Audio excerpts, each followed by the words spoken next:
أعزائي، محطة قصيرة أستعرض لحضراتكم من خلالها مواد برامجنا على قناة البرنامج العام لصباح هذا اليوم الجمعة ولفترتي المساء والسهرة، فأهلا ومرحبا بكم.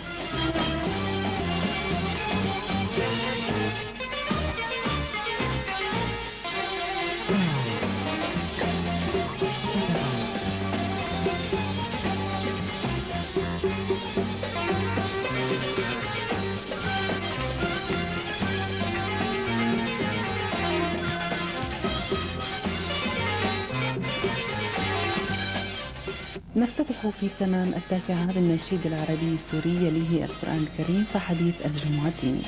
في 29 دقيقة برنامج جولة الصباح يليه جريدة الصباح، برامج الأحباء الصغار في 10:15، وفي تمام 11:15 نستعرض لحضراتكم مواد يوم الجمعة كاملة ونختتم إرسالنا بالنشيد العربي السوري.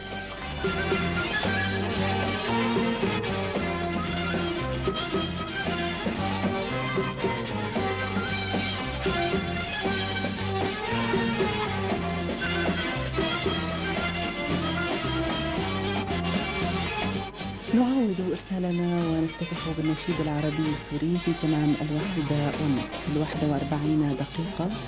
يليه أيضا القرآن الكريم في 41 دقيقة حلقة من المسلسل العلمي العالم كما يراه جورج. في الثانية نقل مباشر لمباراة كرة القدم في نطاق الدور العام. في 53 دقيقة فترة الأحباء الصغار. في 4:30 الحلقة الثانية من المسلسل المحلي الدخيلة. يليه رسالة الجزيرة فبرنامج بناة الأجيال. في 6:15 تقرير خاص عن المؤتمر الطبي للمسالك البولية. برنامج رمضان في 6:15. في 6:30 تقريبا البرنامج المفتوح، ويستمر حتى تمام 8:30 موعد الأخبار الرئيسية المفضلة.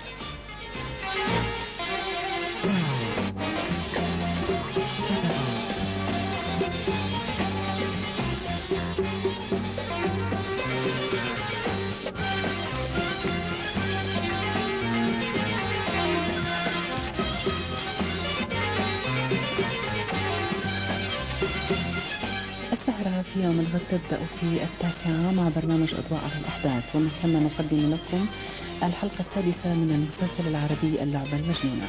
نمضي ما تبقى من سهرة في يوم الغد مع السهرة من مهرجان المحبة والسلام. تتخلل هذه السهرة في تمام 11 كالمعتاد الأخبار الثانية والأخيرة، ومن ثم تقرير طبي عن المؤتمر العربي لطب الجلد. نتابع معكم السهرة إلى حوالي 12:10 حيث نستعرض لحضراتكم مواد وبرامج اليوم التالي السبت، ومن ثم نختتم إرسالنا بالنشيد العربي.